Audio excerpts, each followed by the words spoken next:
à tes problèmes. Alléluia, tu le fais avec joie. Que Dieu te bénisse. Que Dieu te bénisse abondamment. Si tu peux te déplacer, tu n'as pas péché. Nous sommes dans la famille de Christ. La joie de Christ est notre force en ces lieux. Alléluia. Que l'Éternel notre Dieu vous bénisse. Alléluia. Amen. Je disais que Dieu bénisse la personne qui l'a fait avec foi ce matin en ces lieux. Wow, Mouloloa nous a inspirés. Mouloloa nous a inspirés. J'appuie ça ce matin. Alléluia. Situation compliquée, Salinini et Sili. Je ne sais pas pourquoi je l'ai dit. Mais je l'ai juste entendu comme ça. Abou Pierre. Tu sors de ces lieux différemment. Comme tu étais venu. Nous bénissons les dieux de notre Père. Le pasteur Dieu merci Mutombo.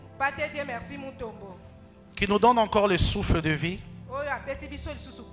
De nous tenir ici et de parler de sa part.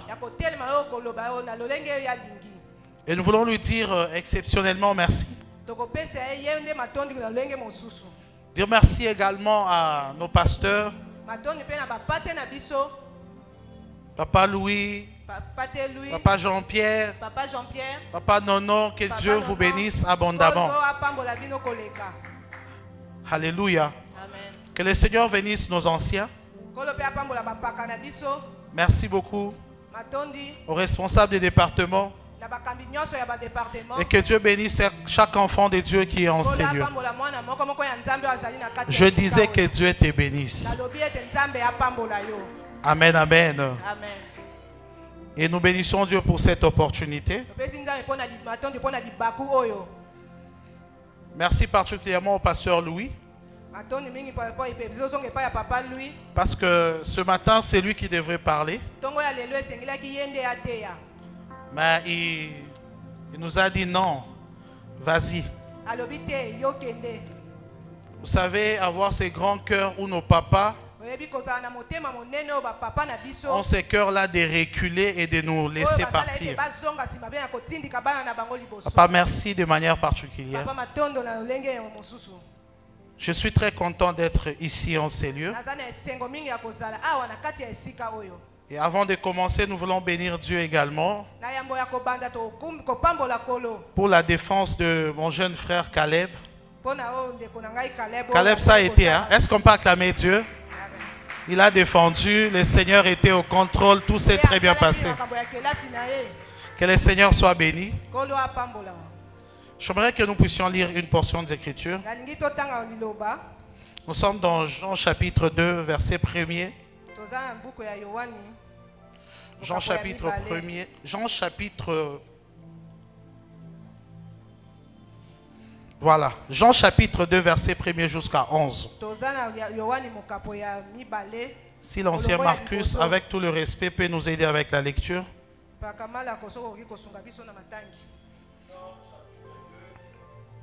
Du 1er au 11e verset, nous lisons au nom de Jésus. Ouais. 3 jours après, il y eut de noces à Cana, en Galilée. La mère de Jésus était là. Et Jésus fut aussi invité aux noces avec ses disciples.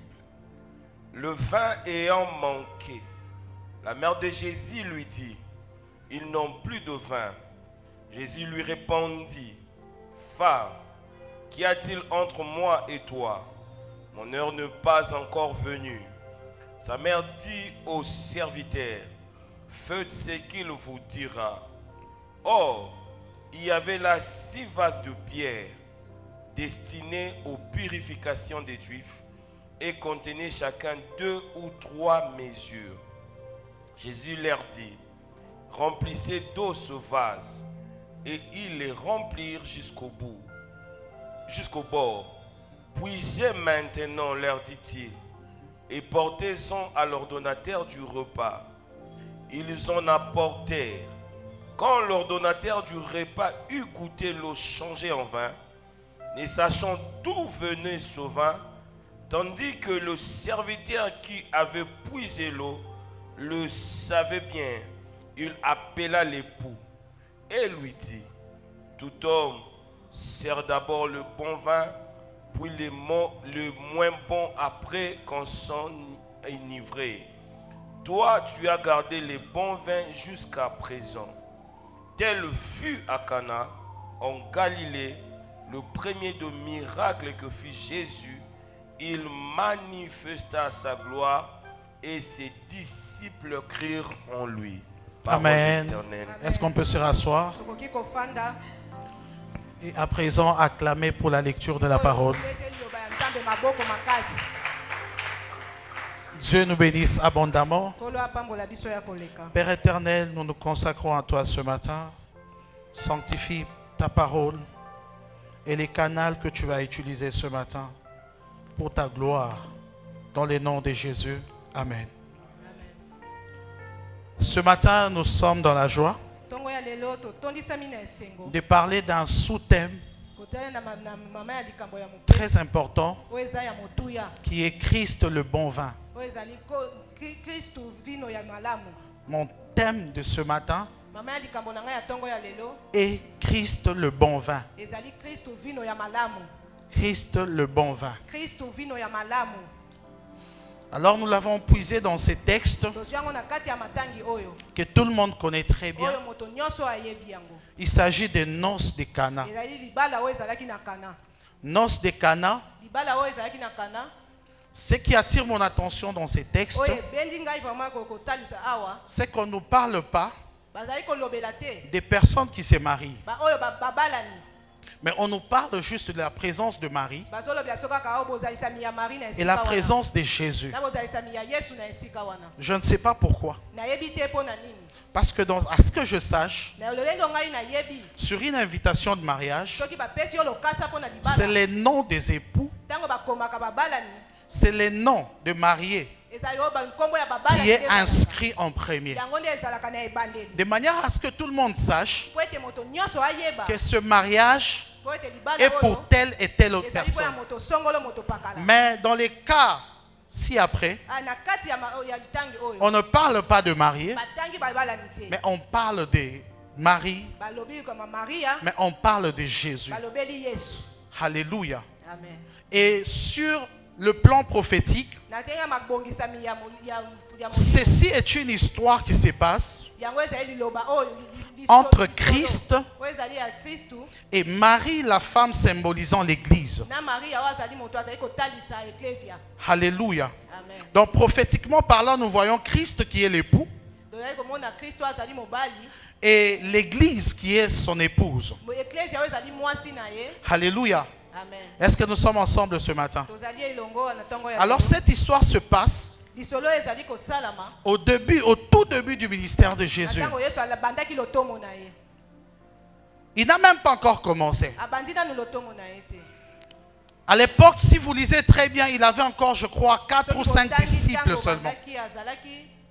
Il n'avait même pas encore constitué ses disciples. C'est au début de son ministère. Bien aimé, comme vous le savez très bien, ce sont les événements du départ qui marquent à vie la vie d'une personne. Et ça reste gravé dans notre mémoire. Et Jésus s'est levé pour répondre à cette invitation avec Marie, sa maman. Alors ce message, nous allons le partager dans 3 points ou 3 objectifs ce matin. Le premier objectif,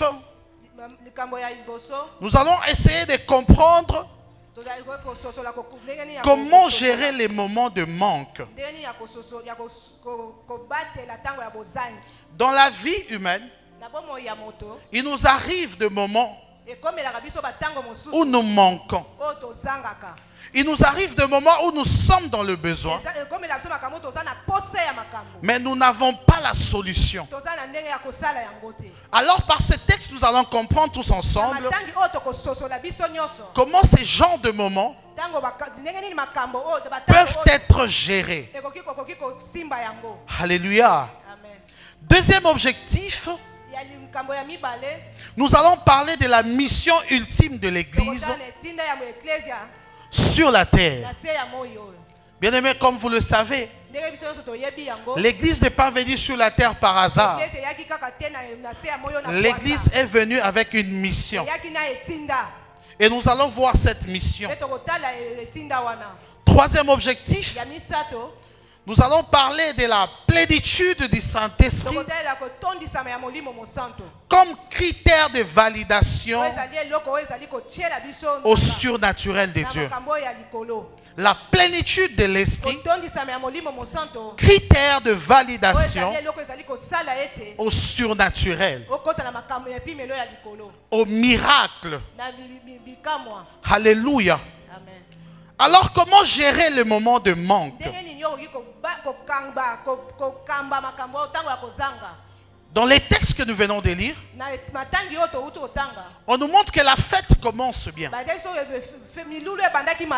Mais tout de suite, la Bible nous fait remarquer qu'il y a eu une situation de manque. Il y a eu une situation compliquée.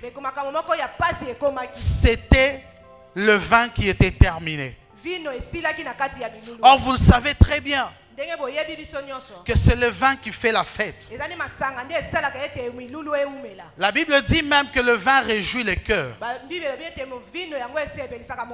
Et chez nous les Quinois, quand on parle d'une fête, c'est d'abord le boire. Donc s'il n'y a pas de vin, on ne peut pas parler de la fête. Alléluia. Amen. Et il est arrivé que dans cette fête, le vin est terminé. C'est une situation compliquée parce que la fête ne peut pas terminer, se continuer. Alléluia. Amen. La fête était censée s'arrêter parce qu'il n'y avait pas de vin. Et devant cette situation, je pense que les gens s'est tapé de gauche à droite pour chercher des solutions. Je voyais même les organisateurs de la fête qui commençaient à poser des questions à gauche et à droite pour chercher une solution. Est-ce qu'il n'y a pas un vigneron dans les quartiers chez qui on peut avoir quelques vins vite fait afin de sauver la fête? Il cherchait de gauche à droite. Et cette situation a aussi inquiété Marie. Mais ce qui m'étonne, c'est que Marie n'est pas allée directement cherchant des solutions, mais elle s'est tournée vers Jésus. Mais je pose la question à Marie. Jésus n'est qu'un charpentier et de surcroît un invité. Quelle solution peut-il apporter dans ces problèmes de manque de vin? Mais Marie savait ce qu'il était en train de faire. J'ose croire que certaines personnes qui l'ont vu dans cette démarche lui ont dit: mais Marie, tu délires un peu. Ici, nous cherchons le vin. Mais toi, tu t'adresses à un charpentier. Ou bien tu le fais parce que c'est ton fils. Je ne pense pas que quelque chose de bon peut ressortir de cette démarche. Ils ont parlé comme parla Nathanaël. Est-ce que quelque chose de bon peut-il sortir de Bethléem? Les gens n'en croyaient pas. Et Marie est allée vers Jésus. Il lui a dit qu'ils n'ont pas de vin. Et regardez la réaction de Jésus. Il ne donne pas une réponse favorable. Il explique à Marie que ce n'est pas le moment. Et même si c'était le moment, qu'y a-t-il entre toi et moi? Nous sommes venus pour la fête. Et ce n'est même pas notre fête. Comment tu me poses une telle question? Une réponse à peu près négative. Bien-aimés dans les Seigneurs, dans nos vies également, il se trouve que nous avons de tels problèmes. Des problèmes où nous nous rendons compte qu'il y a quelque chose qui manque et nous devons trouver une solution. Mais beaucoup plus nos pensées sont souvent tournées au problème. Nous sommes plus emballés à regarder le problème. Mais nous oublions le créateur qui est juste à côté. Le problème avec les organisateurs de la fête, c'est qu'ils cherchaient la solution au problème, mais en oubliant qu'il y a le créateur du vin quelque part. Et ils cherchaient le vin. Mais celui qui a créé le vin était présent dans la fête. Mais ils cherchaient ailleurs. Marie avait la révélation. Il savait que Jésus qui est là peut répondre à n'importe quel problème. Il avait la révélation que Jésus est la solution à tout problème. Pendant que les autres se vaguaient à trouver des solutions ailleurs, Marie savait que la solution c'est en Jésus. La solution c'est auprès de Jésus. Même si les gens peuvent chercher le vin, mais il y a la source de vin quelque part. Lui qui a créé le vin, lui qui a eu d'abord le concept du vin et qui a créé le vin, il n'est pas loin. Il est dans notre fête. Bien aimé, je voudrais dire à quelqu'un ce matin que les problèmes qui nous tourmentent, le concepteur n'est pas loin. Il est tout présent aux côtés de nous. Alléluia. Les problèmes qui nous tourmentent, la solution n'est pas toujours loin. Vous savez, si Dieu accepte que tu puisses manquer quelque chose, parce qu'il sait qu'il est là présent, il suffit juste de l'invoquer. Il a la solution à ton problème. Ce matin, je suis venu dire à l'église que Jésus est la solution à nos problèmes. Ne nous tournons pas à penser gauche à droite. Jésus est la solution à nos problèmes. Alléluia. Ces gens commençaient à chercher le vin. Mais la personne qui était la solution était juste à côté. Il était dans la fête. Voilà pourquoi je comprends. On n'a pas souligné les noms de mariés, mais on a souligné les noms de Jésus. Parce que Dieu savait qu'en cas de problème dans cette fête, Jésus est la solution. Si Dieu a accepté que tu sois là ce matin, parce qu'il sait qu'en cas de problème, il n'est pas loin de toi. J'aimerais rassurer à quelqu'un ce matin que Jésus n'est pas loin de toi. Ne cherche pas très loin. Présente-toi auprès de Jésus. Alléluia. Vous savez, je parlais avec quelqu'un qui me dit, vous les chrétiens, vous exagérez un peu. Vous pensez que la prière solutionne tout? Je lui ai dit ceci. Certes que la prière ne solutionne pas tout, mais la prière peut tout activer. Alléluia. Alléluia. Les gens dans cette fête voyaient Jésus comme un invité. Alléluia. Est-ce que je parle à quelqu'un ce matin? Ils voyaient Jésus comme simple invité.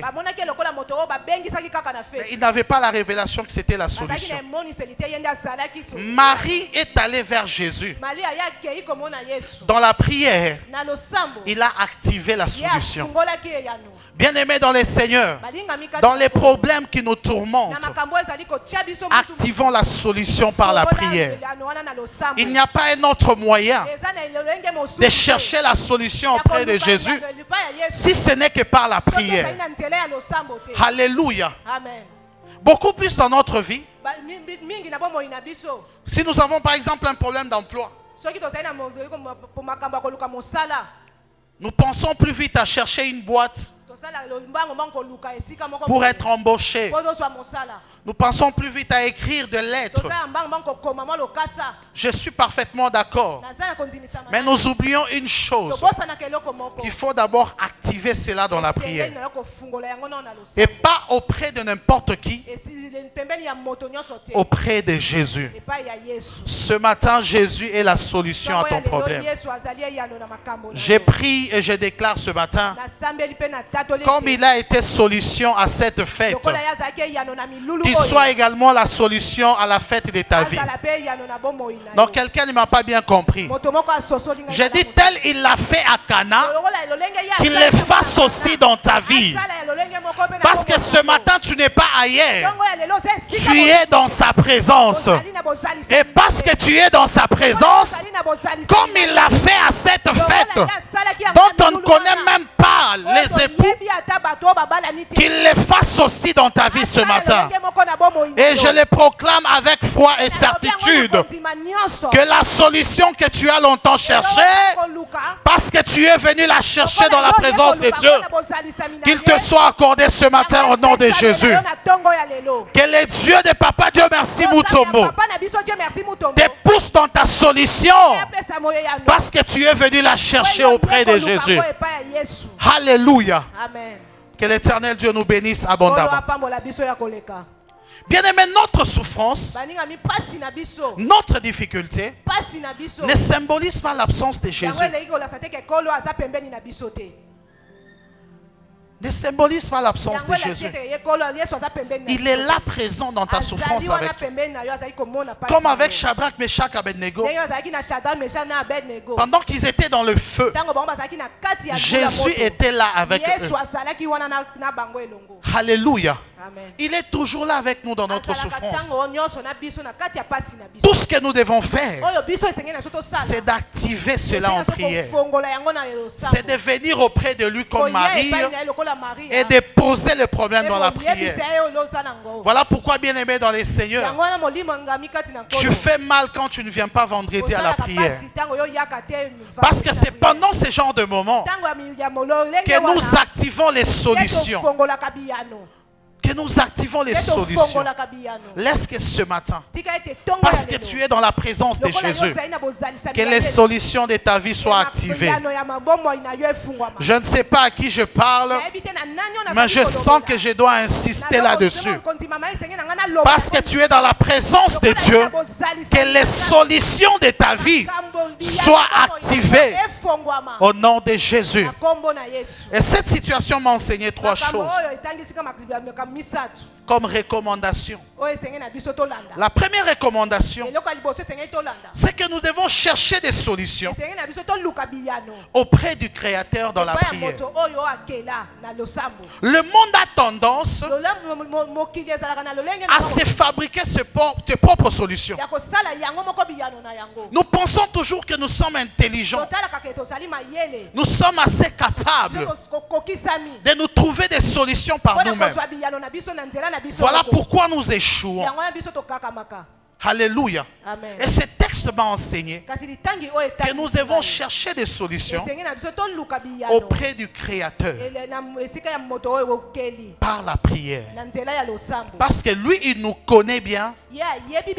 Il connaît notre problème et il en connaît la cause.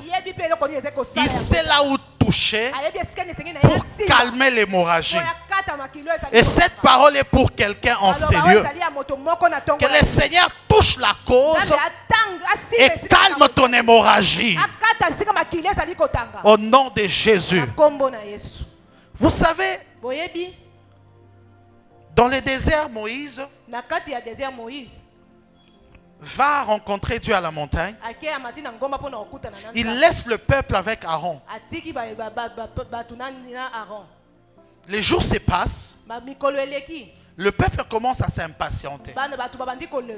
Comme toujours, moi et toi, nous sommes toujours impatients. Quand le temps passe, nous devenons impatients. Et le peuple a dit à Aaron, cherchons-nous notre propre solution. Ton Moïse là, peut-être qu'il est déjà mort là-bas. Et ils ont fabriqué les veaux d'or. Les veaux d'or, c'est l'expression des solutions cherchées par les hommes. Bien-aimés dans les seigneurs, même si la situation tarde, ne te fabrique pas un veau d'or. Cherche la solution auprès de Jésus.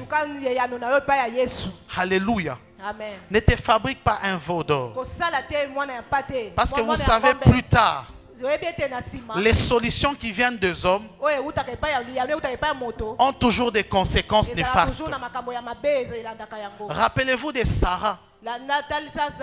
Elle qui avait la promesse que tu vas avoir Isaac. Mais à cause de l'impatience, elle s'est aussi fabriqué un veau d'or. Elle a dit à son mari, vas-y avec ma servante. Peut-être que j'aurai un enfant auprès d'elle.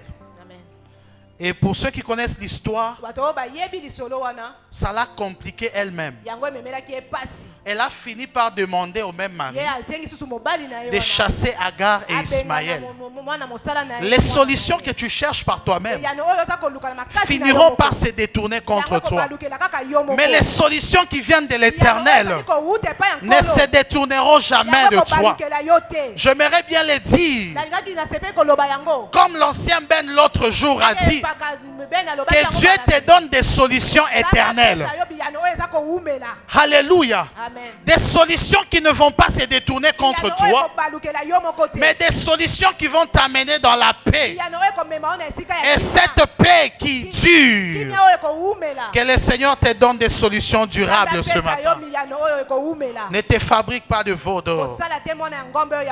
Alléluia. Deuxième remarque.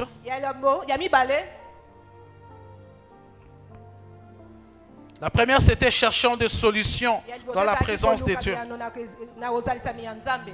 Deuxième remarque, nous devons persévérer dans la prière comme Marie. La vie de Marie nous montre la persévérance. Elle arrive auprès de Jésus. Elle dit, ils n'ont pas de vin. Et Jésus lui donne une réponse pas favorable. Marie ne s'est pas fatiguée. Elle s'est tournée vers les serviteurs. Faites ce qu'il vous dit. Je pose la question à Marie. Tu n'as pas entendu la réponse de Jésus? Qu'il ne veut pas le faire et ce n'est pas le moment. Comment, Marie, tu persévères dans ce que tu veux?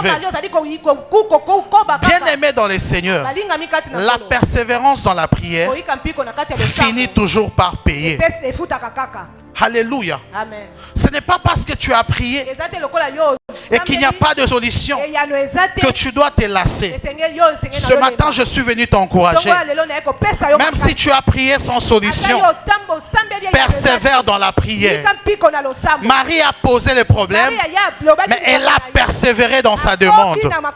Bien-aimé dans les seigneurs, ce matin, je m'en vais te demander, prends encore les requêtes que tu as longtemps priées. Continue dans la prière. Le Seigneur finira par le faire. Persévérons dans la prière. Persévérons dans la prière. Nous sommes de ceux qui demandent. Quand il n'y a pas de solution, on se lasse. On pense peut-être que c'est bon, dans cette église-là, il n'y a pas la puissance de Dieu. Peut-être je dois changer d'église. Bien-aimé, tu es au bon endroit. Il suffit juste de persévérer. La persévérance dans la prière finit toujours par payer.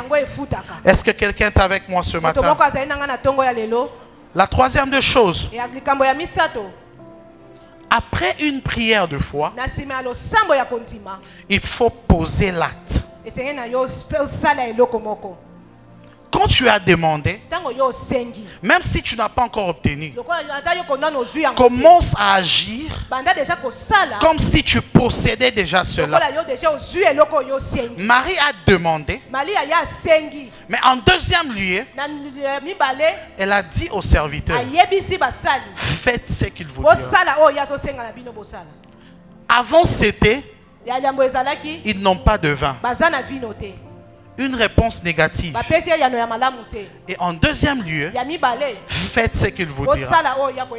Bien aimé, la foi parfois pousse Dieu à agir dans notre vie. Quand nous avons demandé, posons des actions de foi. Posons des actes de foi. Parce que celui à qui nous demandons, il en a toujours. Et il va nous donner. Alléluia. Amen. Après avoir demandé, agissez comme si vous l'avez déjà. Quand il dit au serviteur, faites ce qu'il vous dira. Donc pour lui, pour elle plutôt, Jésus a déjà donné son accord. Alléluia. Amen. Nous devons prier et poser des actes de foi. Tu as prié, tu as demandé le mariage. Le lendemain, passe un peu vers le magasin, regarde un peu de belles robes. Demande un peu les prix et rentre à la maison. Ça, c'est un acte de foi. Parce que tu sais que le Seigneur me les donnera toujours. Alléluia. Est-ce que je parle à quelqu'un? Nous avons fait ces choses, bien aimés dans les Seigneurs. Je me souviens une fois, nous sommes allés avec Papa Dona dans un magasin parce que nous devions demander les prix de choses. Et une fois, ça a failli nous coûter cher parce qu'en entrant dans ce magasin, on nous a tellement pris au sérieux. Asseyez-vous. On voulait même nous servir quelque chose à boire. On a dit non, non, non, c'est bon, c'est bon. Et on a demandé les prix. Mais ce qui était compliqué, c'était maintenant de sortir. Alléluia. Amen. Nous sommes sortis de là par stratégie, je vous dis. Et un jour, on passait vers Sosimat. On a regardé dans les vitrines, il y avait une très belle Jeep. Il m'a dit, on va demander le prix. Je lui ai dit, cette fois-ci, tu vas toi-même. Alléluia. Amen. Cette fois-là, j'avais manqué de foi. Je lui ai dit, l'autre fois, on a failli nous arrêter. Cette fois-ci, je n'entre pas là-bas. Si tu veux avoir les prix, entre toi-même.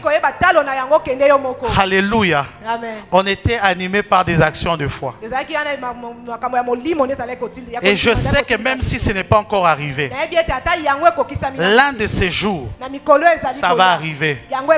Parce que la prière est pour la rater. Alléluia. Quelqu'un a chanté, a dit, le sambo est pour la rater. Et moi, je suis déjà dans les actions de foi. Parce que je sais que je vais avoir cela. Est-ce que quelqu'un peut acclamer pour la parole?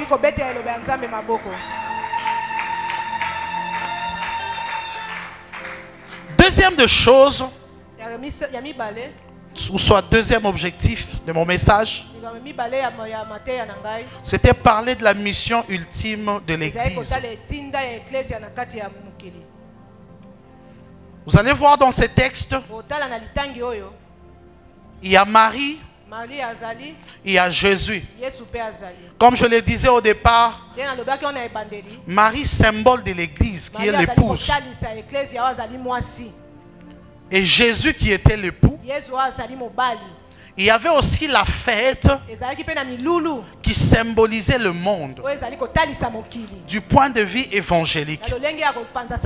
Cette fête symbolisait le monde. Et bien aimé dans les Seigneurs, pendant que le monde sombrait dans les chaos, pendant que le monde sombrait dans la difficulté, parce qu'il n'y avait pas de vin, Marie a saisi l'opportunité de montrer Jésus au monde. Elle était la seule personne qui s'est tournée vers Jésus. Et elle a dit au serviteur, faites ce qu'il vous dira. Une manière de dire, suivez Jésus qui est la solution. Bien-aimés dans les Seigneurs, l'Église sur cette terre a une mission qui est de parler de Jésus et de montrer Jésus. Une Église qui ne montre pas Jésus a failli à sa mission. Regarde que c'est un cadre privé. C'était une fête dans laquelle ils étaient invités. Mais Marie a profité de l'occasion pour parler de Jésus. Bien-aimés, étant enfants de Dieu, nous devons saisir toujours l'opportunité de parler de Jésus. Quelles que soient les circonstances, quel que soit l'endroit où nous nous retrouvons, nous avons la mission de parler de Jésus. Aujourd'hui, l'Église ne tient pas compte de cette mission. Combien de fois nous parlons de Jésus dans nos milieux de travail? Combien de fois nous parlons de Jésus? Bien sûr que nous sommes venus pour le deuil, mais ça ne nous empêche pas de parler de Christ. Bien sûr que nous sommes là pour la fête, mais ça ne nous empêche pas de parler de Christ. Bien aimé, nous ne devons pas parler de Christ seulement ici à l'église. Nous devons parler de Christ au monde. Bien aimé, la bonne nouvelle est venue. La bonne nouvelle est venue, pas pour nous qui croyons déjà, mais pour le monde, pour ceux qui sont encore dans le noir, pour ceux qui sont encore païens. Nous qui sommes éclairés, nous devons parler de Christ pour sauver ces personnes. Ainsi Marie a dit, faites ce qu'il vous dira. Alléluia. L'Église a une mission d'évangéliser. Pendant que les autres s'occupaient à chercher le vin, elle a profité de l'opportunité pour parler de Jésus. Bien-aimés, soyons des hommes et des femmes qui parlent de Jésus et qui évangélisent. Parce que nous sommes sauvés pour sauver les autres. Marie avait compris que cette fête est un terrain favorable pour évangéliser. Bien-aimés, nous sommes sauvés pour chercher les âmes. Nous sommes remplis du Saint-Esprit pour parler des autres de Jésus. Ceux qui sont dans l'occultisme, leur dire que c'est Jésus la solution. Ceux qui sont dans la sorcellerie, leur dire abandonnez la sorcellerie, venez chez Jésus. Lui, il a la solution à vos problèmes. Vous savez, les personnes qui sont initiées dans l'occultisme pensent trouver des solutions dans ça. Et quand on veut initier quelqu'un, on lui montre les bons côtés. Tu auras ça, tu seras à ce niveau. Mais il est temps que nous, Église, nous puissions dire au monde que la solution n'est pas là. La solution est à la croix de Jésus. La solution est à la croix de Golgotha. Là où il a fait couler son sang pour que nous soyons sauvés. Alléluia. Le sang de Jésus a enlevé nos maladies. Le sang de Jésus a enlevé nos iniquités. Le sang de Jésus a enlevé nos péchés. Nous sommes sauvés et sanctifiés par la croix de Jésus. Église famille royale. Nous sommes une église appelée à montrer la croix. Alléluia. Amen. Par notre comportement, par notre façon de vivre, nous devons amener les gens à la croix. Nous ne venons pas pour que les gens voient comment nous sommes habillés. L'important n'est pas de montrer aux gens comment nous avons beaucoup d'argent. L'important est de manifester Christ Jésus. C'est ce que Marie a fait à cette fête. Montrer Jésus. Manifester regarder Jésus. Bien-aimés dans les Seigneurs, en marchant sur cette terre, sachant que nous avons une mission. Alléluia. Amen. Le bon vin est réservé à ceux qui sont dans les champs missionnaires. Figurez-vous que ce quand Marie a parlé de Jésus, que la solution au problème dans la fête est arrivée. Alléluia. Amen. Si Marie n'avait pas parlé de Jésus, on n'allait pas goûter au bon vin. Le bon vin, c'est en Christ que nous l'avons. Le problème de cette fête, c'était le vin. Alléluia. Amen. Mais il fallait passer par Jésus pour avoir le vin. Mais pas n'importe quel vin. Le bon vin. Parce que quand l'ordonnateur a goûté, il a dit à l'époux, comment tu peux garder le bon vin pour la fin? Le bon vin ne pouvait pas venir si Marie n'avait pas parlé de Jésus. Le bon vin ne pouvait pas venir si Marie n'avait pas intercédé. Bien-aimés dans les Seigneurs, nous devons parler de Jésus. C'est notre mission. Nous devons chercher les âmes. C'est notre mission. Cela n'est pas réservé seulement au département d'évangélisation. Non, c'est notre mission ultime de chercher les âmes pour Christ. Mais nous remarquons que l'église aujourd'hui, l'église de mon temps, est plus occupée à chercher le vin qu'à parler de Christ. Le vin, nous avons dit, c'est ce qui réjouit le cœur. Le vin, c'est tout ce qui est bien pour la vie. Le vin, c'est avoir quand même de belles voitures, voyager en business class, avoir quand même une bonne vie de manière générale. C'est ça le vin. Et aujourd'hui, tous, nous sommes préoccupés à chercher ces choses qui font notre paix. Je suis parfaitement d'accord. Mais si nous parlons de Christ, nous aurons non seulement le vin, mais les bons vins. Alléluia. Nous aurons le bon vin. Le bon vin est plus meilleur que le premier. C'est plus meilleur que le premier. Nous avons besoin d'être bénis. Nous avons besoin de mariage. Mais le mariage par excellence ne peut venir que de Jésus. Souvenez-vous, la parole déclare, c'est la bénédiction de l'Éternel qui enrichit. Et elle ne se fait suivre d'aucun chagrin.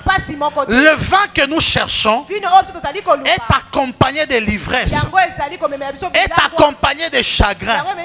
Mais le vin qui vient de Jésus n'est pas accompagné de l'ivresse ni de chagrin. C'est le vin qui nous apporte la paix. C'est le vin qui nous apporte la stabilité. C'est le vin qui nous apporte tout ce que nous avons, tout ce que nous demandons de bien. La parole déclare ceci. C'est en vain que vous vous levez tôt et vous vous couchez tard, mangeant les pains des douleurs. Bien-aimé, c'est bien de chercher. Mais avec Jésus, nous aurons cela, mais pas avec douleur. Le vin que Jésus donne, c'est un vin qui n'est pas accompagné de douleurs. Que le Seigneur nous accorde le bon vin ce matin. Alléluia. Ma prière est que le Seigneur t'apporte le bon vin ce matin.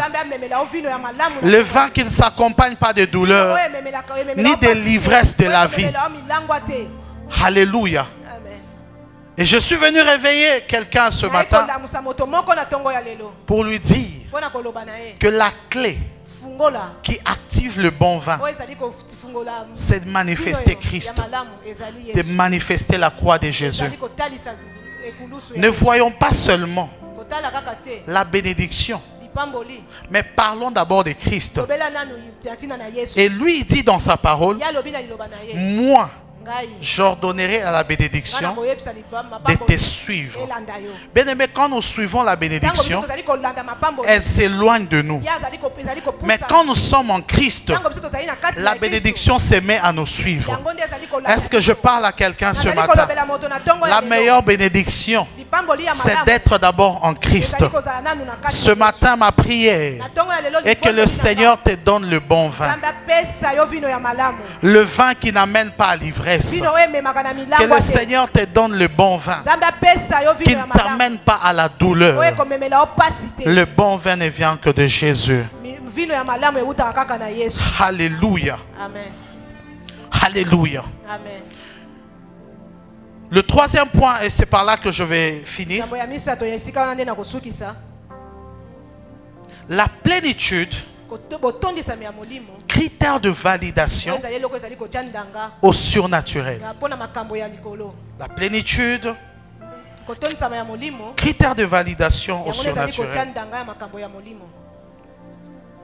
Jésus s'élève et dit, remplissez le vase. Et quand nous lisons le texte, la Bible dit qu'il y avait 6 vases là dehors qui étaient destinés à la purification. Dans la culture juive, quand on reçoit les invités, il fallait les laver le pied, les laver aussi le main, et si possible le visage. C'est un symbole qu'on vous reçoit avec les honneurs. On vous reçoit avec les honneurs. Et ces vases qui étaient là, destinés à la purification, au lavage de pieds. Et Christ a dit remplissez-le. Et les textes soulignent quelque chose. Dans chaque vase, il y avait 2 litres ou 3 litres d'eau. Qu'est-ce qu'il dit? Remplissez. Les gens attendaient le miracle. Les gens attendaient le surnaturel. Mais Christ a dit, remplissez d'abord. Bien aimé, le miracle n'est pas possible si tu n'es pas rempli au-dedans de toi. Bien aimé, le progrès n'est pas possible si tu n'es pas rempli au-dedans de toi. Jésus savait que je peux faire le miracle, mais quand c'est encore à moitié vide, ça peut être néfaste. Bien aimé, il y a de progrès que Dieu a déjà libéré pour toi. Mais le problème, c'est toi d'abord. Il faut que tu sois rempli à un niveau où tu peux supporter cette gloire. La gloire qui vient de toi est tellement grande qu'en étant à moitié rempli, tu ne peux pas la supporter. Bien aimé dans les seigneurs, le progrès dont nous parlons n'est pas loin, a été déjà libéré par le ciel. Mais seulement la dimension du progrès que Jésus veut libérer dans ta vie, avec cette dimension-là, tu ne pourras pas la supporter. Bien aimé, le problème ce matin, c'est que c'est nous qui ne sommes pas assez remplis, nous ne sommes pas assez préparés pour supporter la gloire de Dieu. Je suis venu dire à quelqu'un ce matin que le poids de la bénédiction de Dieu dans ta vie est tellement grande qu'il faut que tu sois rempli. Le Seigneur veut te donner ce poste. Mais quand il regarde le combat qu'il y a tout autour et ta dimension de vie de prière, il s'est dit, si je le mets là maintenant, il va mourir. Je dois attendre qu'il remplisse un peu. Ce matin, je suis venu dire à quelqu'un, cherchons à être plein pour vivre le progrès de Dieu. Cherchons à être remplis du Saint-Esprit pour vivre le progrès de Dieu. Ce que tu attends est déjà possible Le problème n'est pas le ciel. Le problème c'est toi. Le problème c'est toi. Dieu est prêt pour que tu entres dans le mariage. Mais quand il regarde les degrés de colportage qu'il y a maintenant en toi, les degrés de façon dont tu prends les choses avec chaleur, il s'est dit sois d'abord là jusqu'à ce que tu remplisses, jusqu'à ce que tu sois prêt. Certains, nous avons besoin de solutions, mais les solutions n'arrivent pas parce que nous ne sommes pas encore pleins. Nous ne sommes pas encore modélés à la dimension qu'il faut pour porter cette gloire. Et Christ savait que ces vases qui sont à moitié ne vont pas faciliter le miracle. Bien aimé, la plénitude du Saint-Esprit est un critère important pour la manifestation du surnaturel. Bien aimé, il y a des choses que tu ne peux pas posséder avec les niveaux de vie de prière que tu as.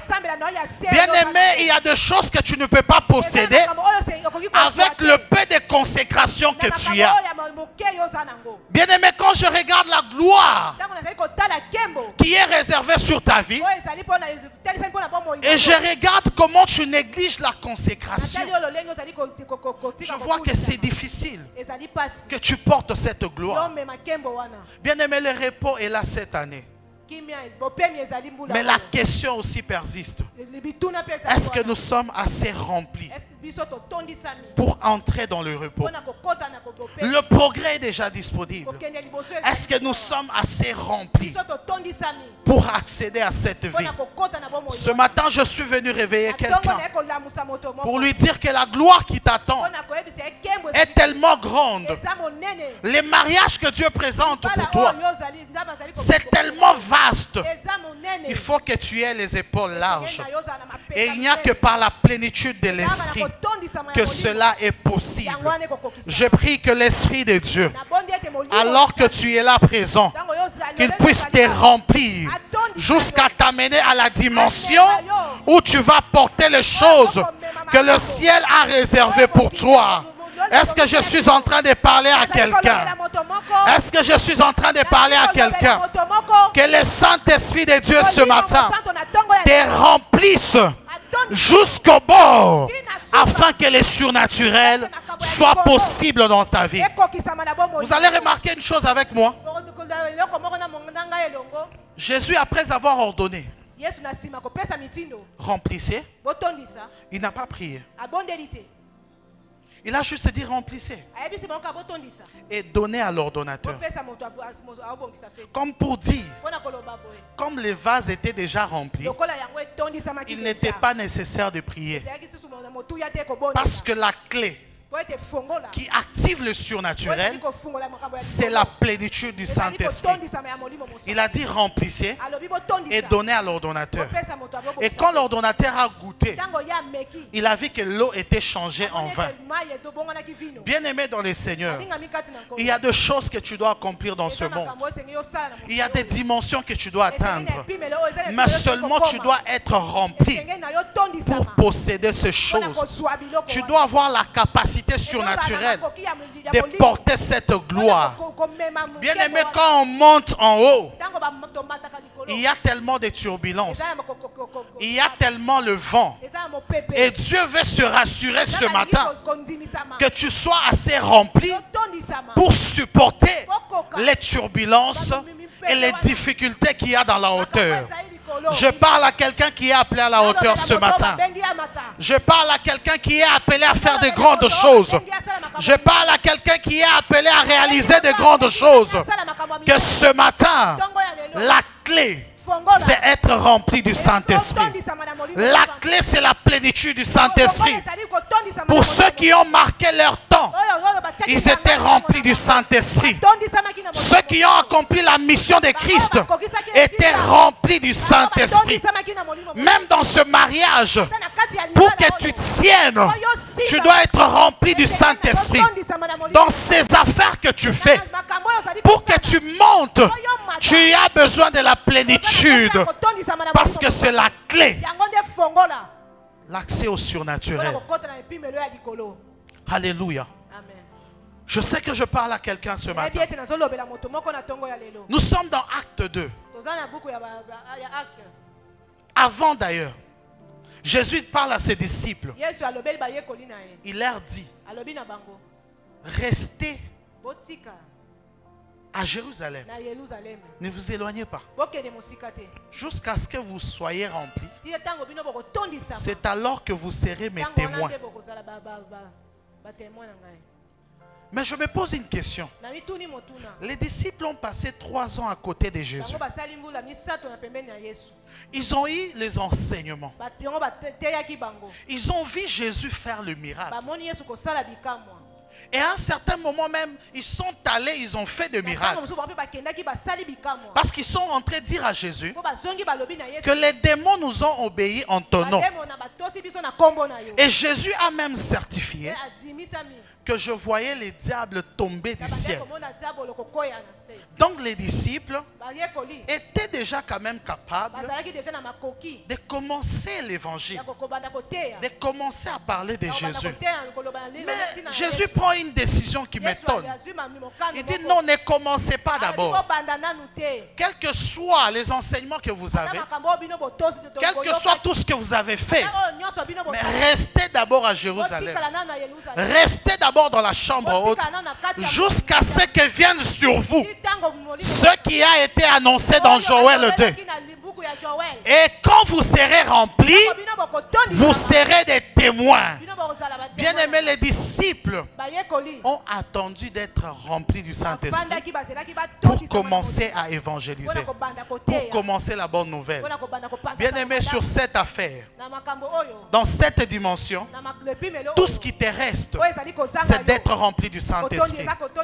Tout ce qui te reste, c'est d'être rempli de l'Esprit. Tu as déjà la connaissance qu'il faut. Tu as déjà les capacités qu'il faut. Mais il te faut la plénitude. Ce matin, la plénitude est la clé qui nous amène dans les surnaturels.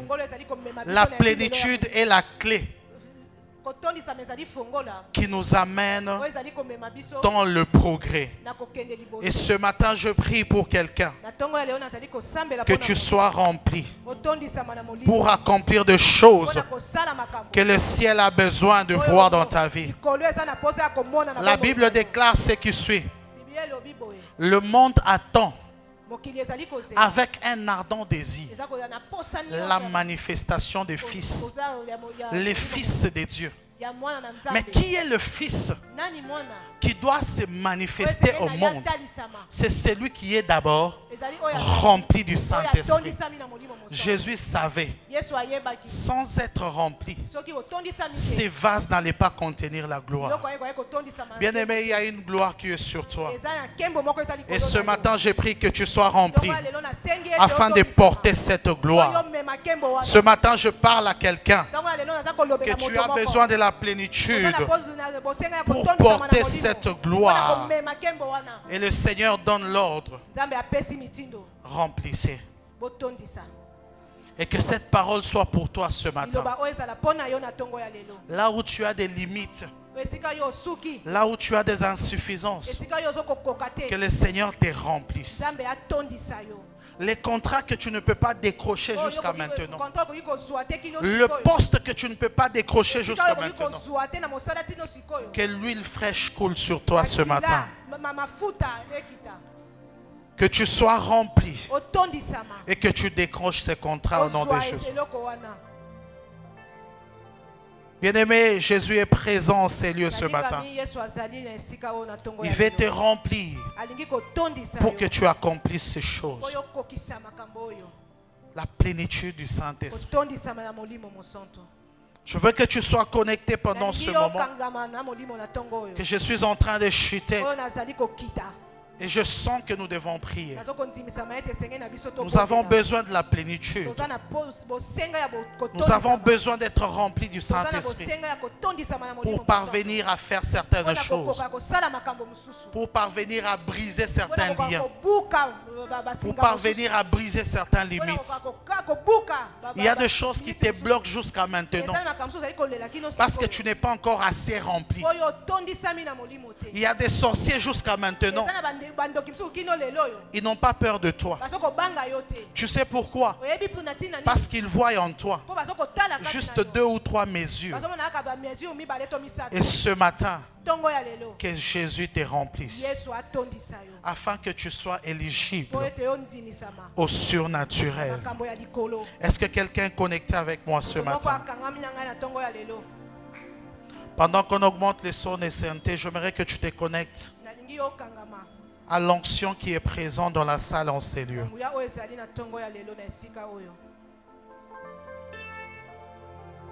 Je ne sais pas dans quel domaine tu dois être rempli ce matin. Je ne sais pas ce que Dieu attend faire avec toi.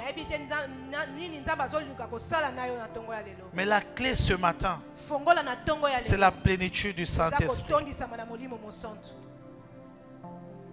Que l'Esprit de Dieu te remplisse ce matin. Que le Saint-Esprit te remplisse ce matin.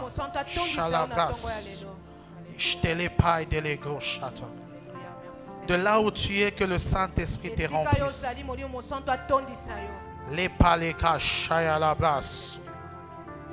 Est-ce que tu peux commencer à parler? Je ne sais pas comment l'Esprit de Dieu va te conduire. S'il faut que tu ailles à genoux, tu peux le faire.